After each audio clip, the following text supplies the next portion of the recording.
graça e a paz do Senhor Jesus Cristo, amém? Vamos orar mais uma vez. Pai amado e Pai querido, agradecemos ao Senhor por este culto até aqui, Pai, por cada louvor que foi entoado a Ti. Senhor, sacrifício de lábios que Te oferecemos.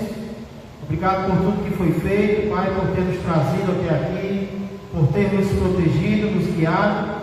E agora, Pai, entregamos a continuação deste culto ao Senhor, meditação da Tua Palavra agora, viva e eficaz, e por meio dela, Pai, o Senhor continue falando aos nossos corações. Muito obrigado por ser tão bom para conosco, por ser bom, Pai, em um nível em que nós não merecemos e nunca vamos merecer, porque tudo que ocorre conosco, Pai, é fruto da Tua misericórdia nas nossas vidas. Por isso estamos gratos e sempre estaremos. E por isso também pedimos e já agradecemos. Em nome de Jesus Cristo. Amém e amém. Eu vou dar 5 segundos para vocês me dizerem quantos dias faltam para acabar 2022. 5, 4, 3, 2, quantos? 100 e poucos dias. Esses 100 e poucos dias, para sermos mais exatos, são 192 dias. Pouco mais de 6 meses. Isso é o que falta para nós chegarmos a 2023. Agora imagine que até o final do ano, a partir de hoje, você se tornasse totalmente incapaz de dizer uma só palavra com a sua boca. Imagina que durante esses pouco mais de 6 meses que nós temos até 1º de janeiro de 2023, você não conseguisse, você não pudesse ser capaz de expressar uma palavra sequer com a sua boca. Seria fácil? Pois a Bíblia fala de um sacerdote que precisou ficar sem dizer palavra nenhuma. E não foi só por 6 meses não, foi por mais de 6 meses, talvez mais de 9 meses. Tudo isso por conta da sua incredulidade. Deus tirou dele a capacidade de falar. Porém, irmãos, a boa notícia é que depois que esses meses passaram, Deus o curou novamente. Deus lhe devolveu a capacidade de se expressar mais uma vez. Esse sacerdote do qual eu estou falando se chama Zacarias. E o texto que mostra o que ocorreu com ele, tanto antes de ser curado, como também depois, e no qual nós vamos meditar hoje, é Lucas. Evangelho de Lucas, capítulo de número 1, versos 57 a 66. Quero convidar a abrir a palavra de Deus nessa passagem que fala sobre cura da mudez. Lucas capítulo 1, versos 57 a 66. Só para deixar os irmãos inteirados, da última vez que nós meditamos sobre o pai de João Batista, sobre Zacarias, nós o vimos sendo castigado por um anjo, por ele não haver acreditado nas promessas que Deus mandou fazer na vida dele. Através de um anjo, em um santuário, no templo, Deus fez promessas para ele e ele simplesmente não recebeu as promessas de Deus. Já pensou? Ele não acreditou, ficou duvidando, perguntando como é que ia dar certo.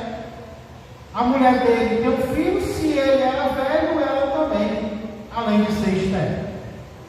Por causa disso, ele foi castigado pelo anjo, no sentido de não poder falar, até que que a criança nascesse. Porém, irmãos, isso nos ensina. Antes de seguirmos adiante, isso nos ensina, precisamos lembrar que toda incredulidade, ela tem uma consequência. Toda vez que nós duvidarmos do poder de Deus, isso vai trazer uma consequência ruim para as nossas vidas. Porém, hoje nós não vamos falar sobre castigo. Hoje nós queremos falar sobre cura. Ou, para sermos mais exatos, hoje nós queremos falar sobre o que aconteceu antes de Zacarias ser curado e também depois. O que levou Zacarias a receber de volta a sua saúde e também o que ele fez depois que ele recebeu. Então Lucas inicia mostrando os acontecimentos anteriores à cura de Zacarias. Esses acontecimentos se encontram nos versos 57 a 63. E o primeiro deles, o primeiro acontecimento antes da cura de Zacarias que Lucas cita, é o nascimento do filho dele, o nascimento de João Batista. Isso se encontra no verso 57. Acompanha comigo a leitura. Lucas 1,57 diz: a Isabel cumpriu-se o tempo de dar à luz e teve um filho. Irmãos, o que é que nós vemos aqui nesse versículo? Aqui nós vemos o Deus do impossível entrando em ação. Por quê, pastor? Porque humanamente falando era impossível que uma mulher velha e estéril desse à luz. Era humanamente impossível. Humanamente. Porque os impossíveis dos homens são possíveis para Deus. E é exatamente isso que Deus faz. Ele faz com que uma mulher idosa e estéril dê à luz. Irmãos, o que Deus fez no passado, Ele pode fazer ainda hoje, desde que seja o plano dele, desde que seja o propósito dele, ele ainda faz aquilo que parece impossível para os homens, ele ainda torna possível. Então a pergunta que eu e você temos que fazer não é se algo é possível. A pergunta que nós temos que fazer é se é da vontade de Deus, se glorifica a Deus, se agrada a Deus. Porque se for da vontade dele, pode ser impossível do jeito que for, mas ele é capaz de fazer e ele vai fazer para que o nome dele seja honrado e glorificado. Primeira coisa que acontece antes da cura de Zacarias é o nascimento do seu filho. O segundo acontecimento que Lucas narra é a vinda, a visita de vizinhos e parentes à casa deles. Olha o verso 58. Ouviram os seus vizinhos e parentes que o Senhor usara de grande misericórdia para com ela e participaram do seu regozijo. Irmãos, quando os vizinhos descobriram que Isabel, que era estéril, deu à luz, quando os parentes ouviram, foi o que eles fizeram? Eles vieram para participar da alegria também, né? Vieram fazer uma visita para Isabel, para visitar a criança. Não sei se trouxeram alguma coisa, é provável que sim. Mas, irmãos, o que me chama a atenção aqui é o que eles conseguiram perceber naquela situação. Tanto os vizinhos quanto os parentes de Isabel conseguiram ver que o que havia acontecido com ela era fruto da misericórdia de Deus na vida dela. Não é isso que Lucas diz?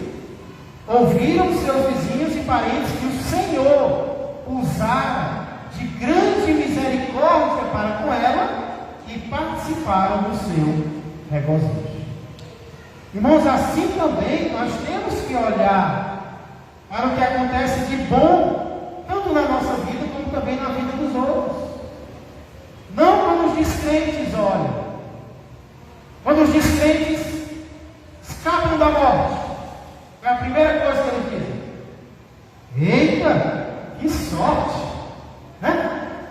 Uma pessoa sem Deus, ele crê no destino, ele crê na sorte.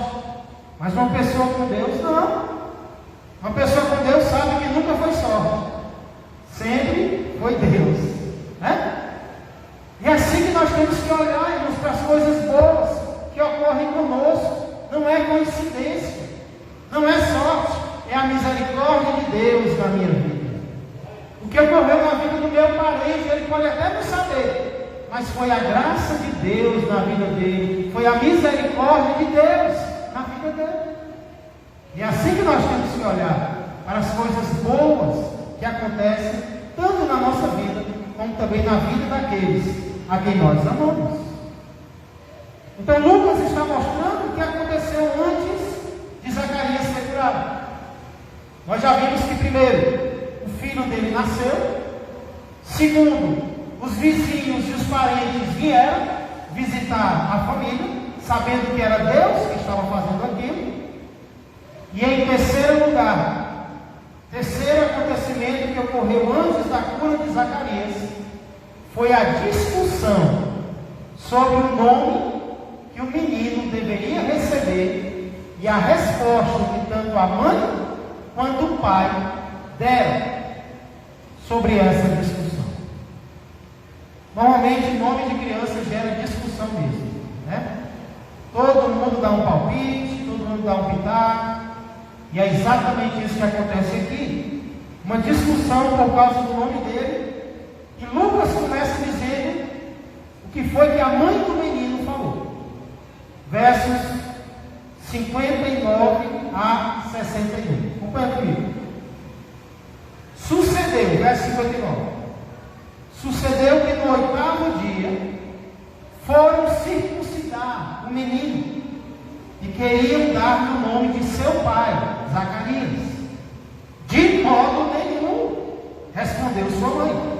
Pelo contrário, ele deve ser chamado João. Disseram-lhe: ninguém há na tua parentela que tenha esse nome.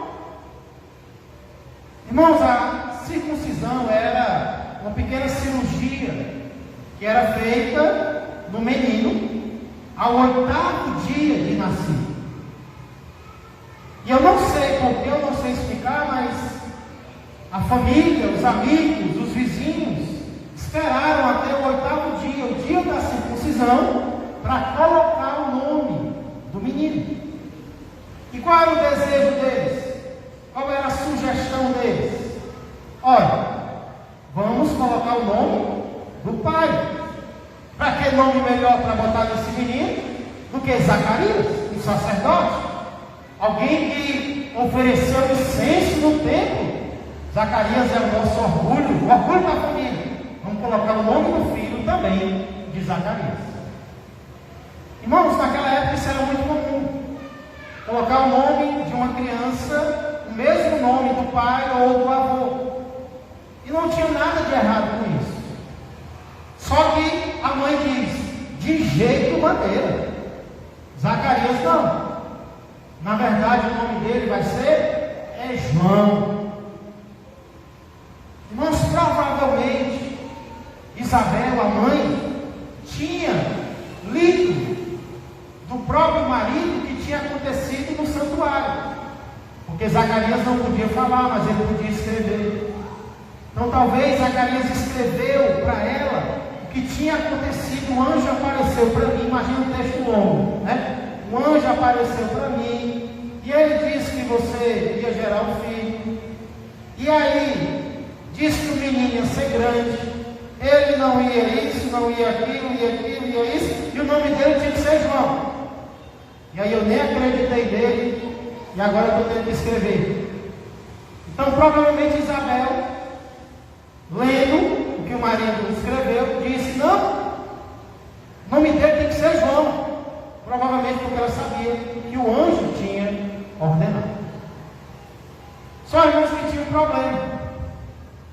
Ninguém na família se chamava João.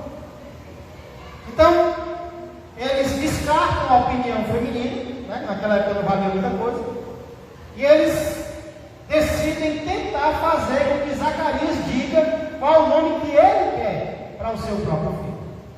E aí nós vemos o que acontece nos versos 62 e 63.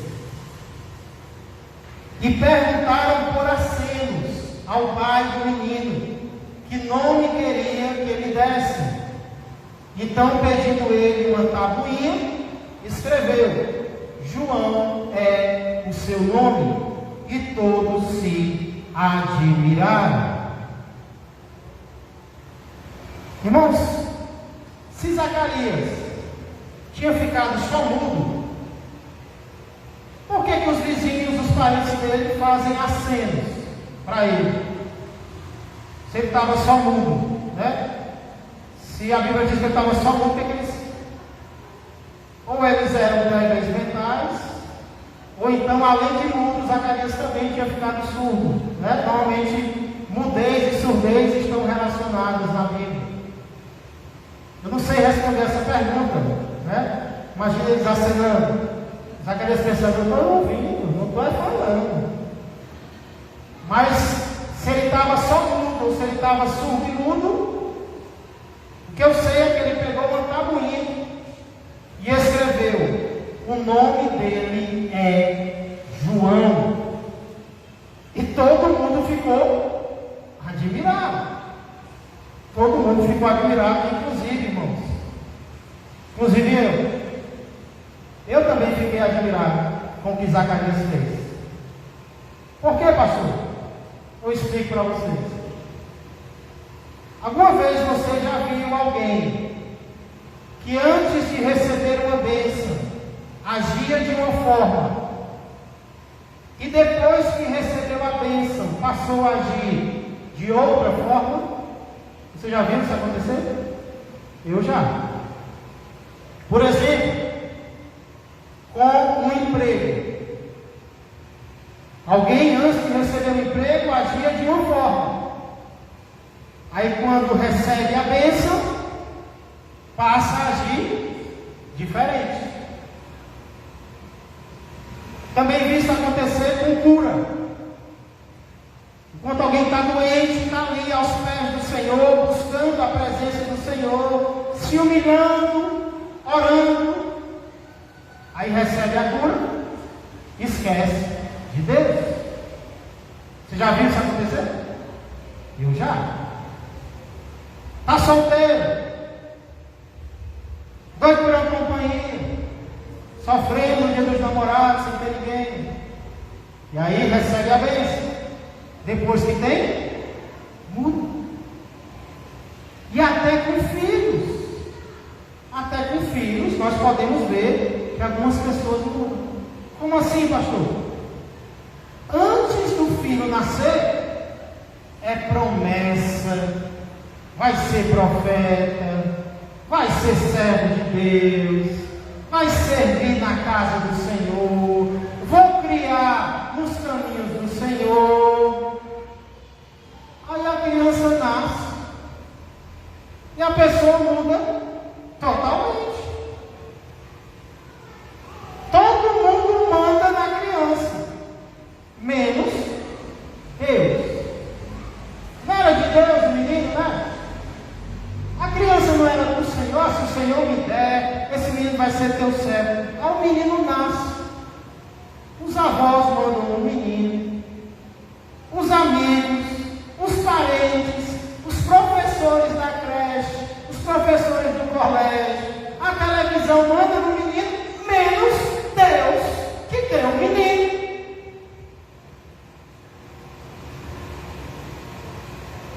Só que a gente vê isso acontecendo, né? Só que com Zacarias foi o contrário. Não porque seja errado colocar o próprio nome no filho. Eu acho até bonito, né? Por exemplo, Tiago Filho. Eu acho chique, eu acho charmoso. Só que Zacarias tinha recebido uma ordem. Uma ordem de colocar o nome do filho de João. Ele não ficou livre para escolher. Se ele tivesse ficado, talvez ele teria permitido. Mas Deus expressou a vontade para ele.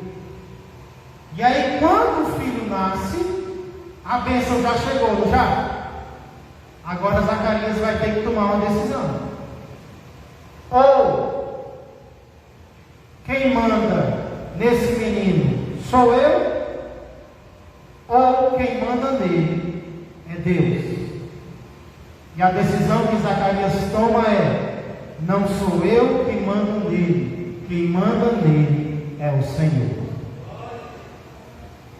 Ele mandou que o nome dele fosse João, pois o nome dele vai ser João. Já no início, Zacarias toma a decisão de deixar que Deus guie a vida do menino. Porque ele poderia ter decidido: Deus me deixou mudo, que Deus é esse? Eu vou colocar o nome que eu quero, é meu filho, sou eu que mando. Não. Ele recebeu a bênção, mas ele não muda. Ele continua fazendo a vontade do Senhor. Trazendo isso para as nossas vidas, irmãos. Alguns aqui já são pais, outros vão ser. Mas todos nós vamos ter que decidir quem é que manda nos nossos filhos. Ou quem vai mandar nos nossos filhos somos nós. E quando eu digo nós seres humanos, nós pais, nós avós, nós professores, nós parentes, nós amigos. Ou quem vai mandar nos nossos filhos é o nosso Deus. E por que eu estou dizendo isso? Por exemplo, existem pais que chegam a ditar a carreira ou a vocação que os filhos vão ter. Tem pai que define para o filho o que é que o filho vai ser. Não, você vai ser advogado, porque eu sou advogado, porque eu nunca fui, mas sempre quis ser. Eu não consegui, você vai ter que ser. Você vai ter que ser médico, você vai ter que ser isso, você vai ter que ser aquilo. E quem? O filho é de quem? Por exemplo, eu sou pastor, eu amo ser pastor, e eu gostaria muito que o Tiaguinho ou o Gênesis fossem pastores. Mas, irmãos, qual é que deve ser a minha oração? É que eles sejam aquilo que eu quero que eles sejam? Ou a minha oração é que eles sejam aquilo que Deus quer que eles sejam?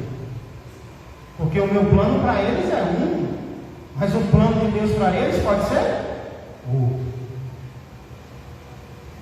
Isso vale para qualquer pessoa que nós amamos. Não somos nós que vamos decidir, definir o destino deles.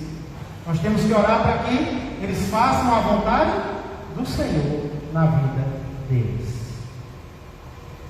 Então é muito gratificante, irmãos, ver essa atitude de Zacarias, inclusive depois do que ele fez, depois do erro que ele cometeu, que mostra que não é porque nós erramos que nós precisamos permanecer no erro.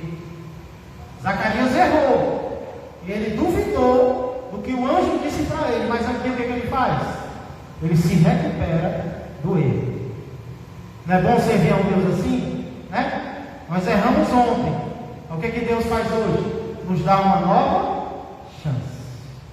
Você errou ontem, mas eu não desisti de você. Na verdade, hoje eu vou te dar a chance de se recuperar do erro de ontem. Esse é o nosso Deus.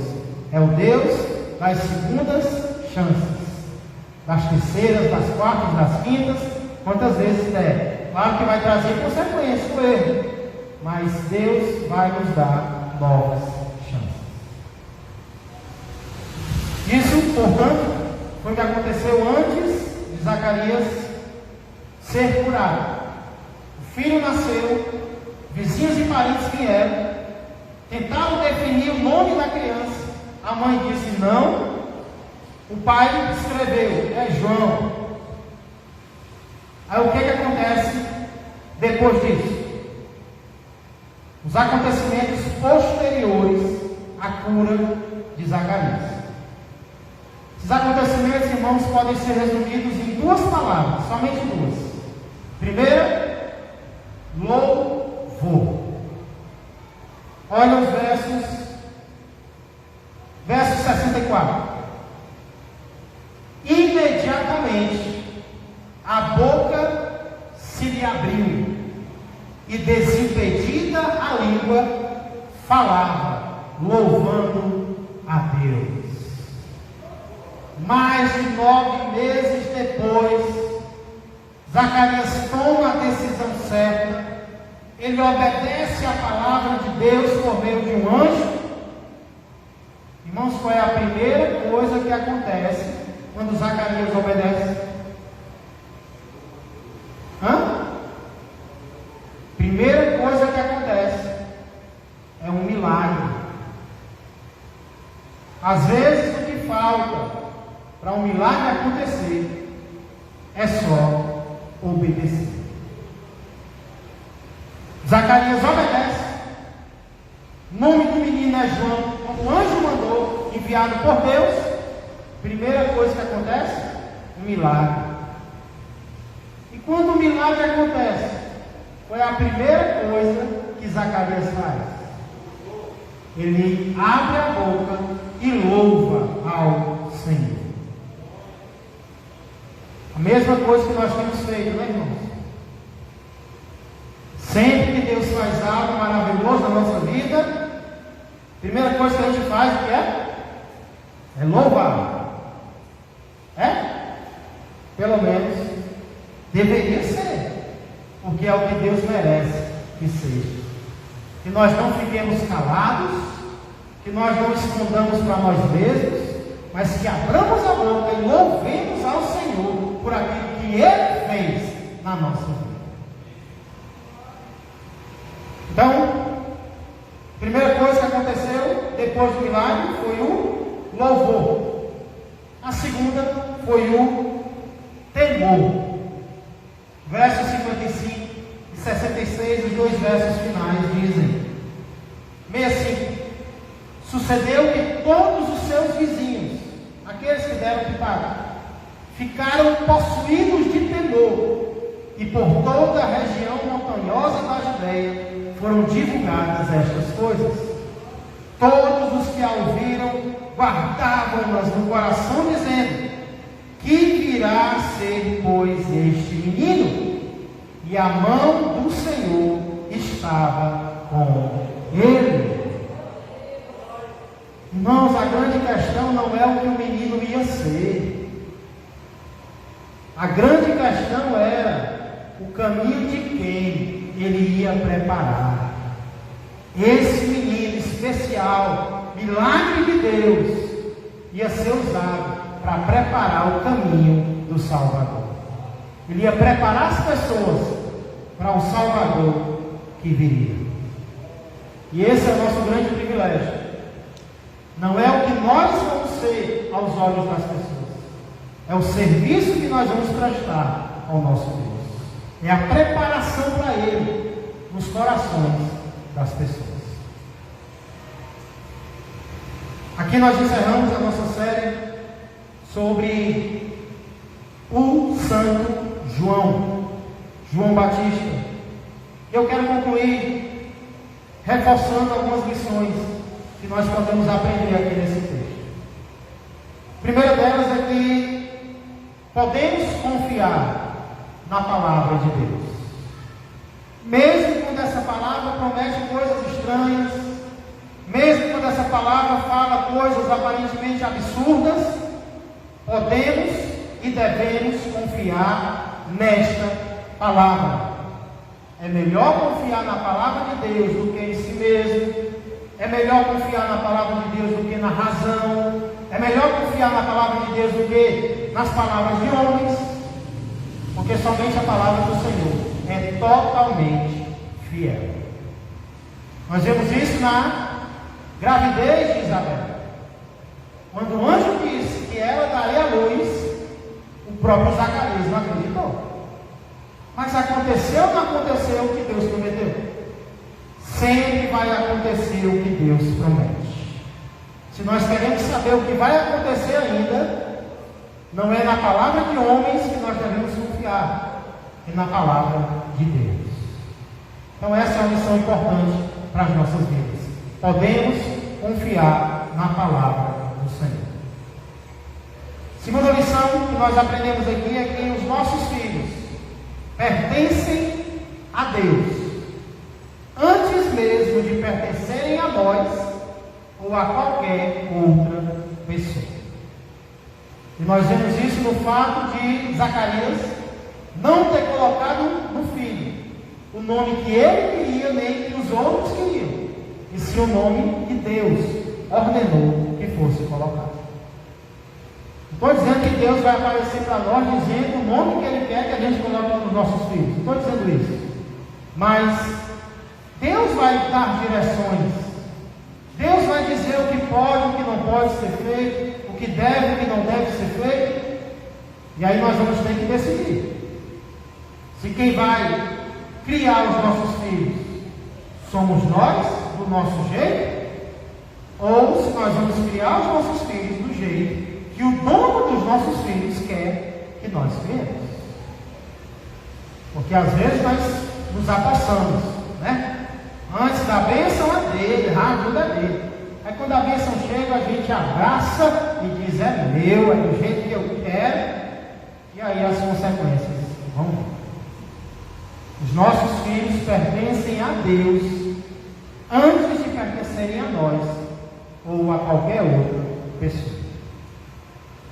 Para concluir, terceira lição que nós aprendemos aqui é que as ações de Deus em nossas vidas e nas vidas dos outros devem ser seguidas de adoração. Nós vimos isso quando os vizinhos e parentes de Isabel e Zacarias chegaram e disseram: olha, o que aconteceu foi a misericórdia de Deus com ela. E quando a primeira coisa que Zacarias fez, quando ele voltou a falar, foi louvar, adorar ao Senhor. É claro que nós temos que adorar o Senhor em todos os momentos, inclusive quando Ele faz o milagre nas nossas vidas. Eu encerro perguntando se Deus falou ao seu coração em alguma dessas áreas que nós citamos. Em qual área Deus falou com você essa noite? Irmãos e irmãs, independente da área na qual Deus tenha falado conosco, que decidamos fazer aquilo que Ele ordenou. Porque quando nós obedecemos, o milagre acontece, a recompensa vem. Vamos orar. Santo Deus e amado Pai, diante da Tua palavra, Senhor, mais uma vez nós nos curvamos. Quantas vezes, Pai, nós somos parecidos com Zacarias, que mesmo diante de algo sobrenatural que o Senhor começou a fazer, nós ainda tememos, nós ainda duvidamos, nós ainda temos a tendência de não acreditar. Por isso nós colhemos consequências. O nosso medo, o nosso temor humano, a nossa falta de fé vai trazer consequências para nós e para os outros. Mas, Pai, o que vemos aqui é que Tu és um Deus de misericórdia. O Senhor teve misericórdia de Isabel, dando-lhe um filho, curando-a da esterilidade. E o Senhor também teve misericórdia de Zacarias, curando-o da mudez. Porque ele te obedeceu, Pai, ele voltou a falar. E quando ele voltou a falar, a primeira coisa que ele fez foi adorar ao Senhor. Pai, que adianta ter voz se não for para te adorar? Que adianta, Pai, ter uma voz bonita? Que adianta ter uma voz forte? Ou uma outra característica qualquer, Pai, se não for para adorar ao Criador? Esse é o propósito maior da vida que o Senhor nos deu. Muito obrigado. Obrigado por tudo que nós aprendemos com os pais de João Batista. Obrigado, Pai, porque o Senhor os usou para formar aquela criança tão especial E nós também podemos ser usados por Ti para formar corações voltados para o Senhor.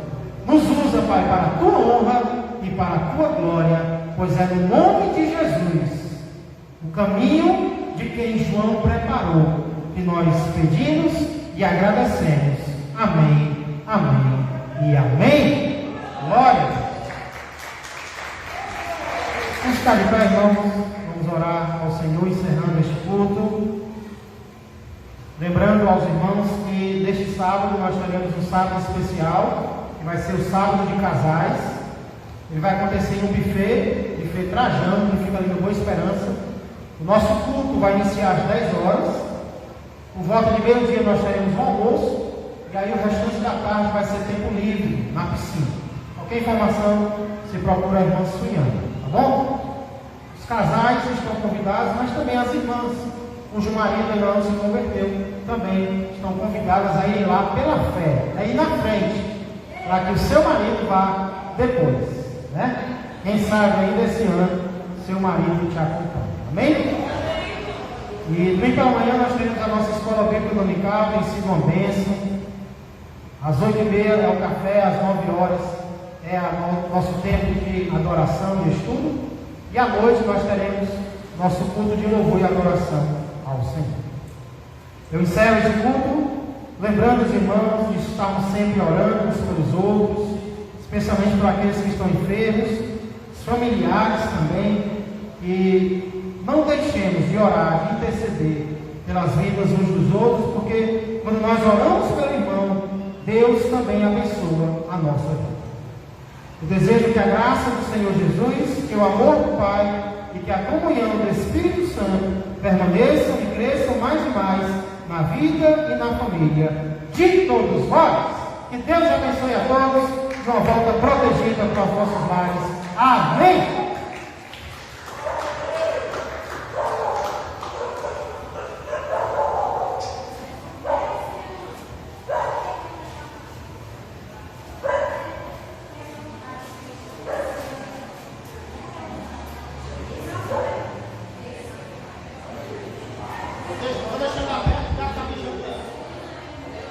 Pode deixar aí.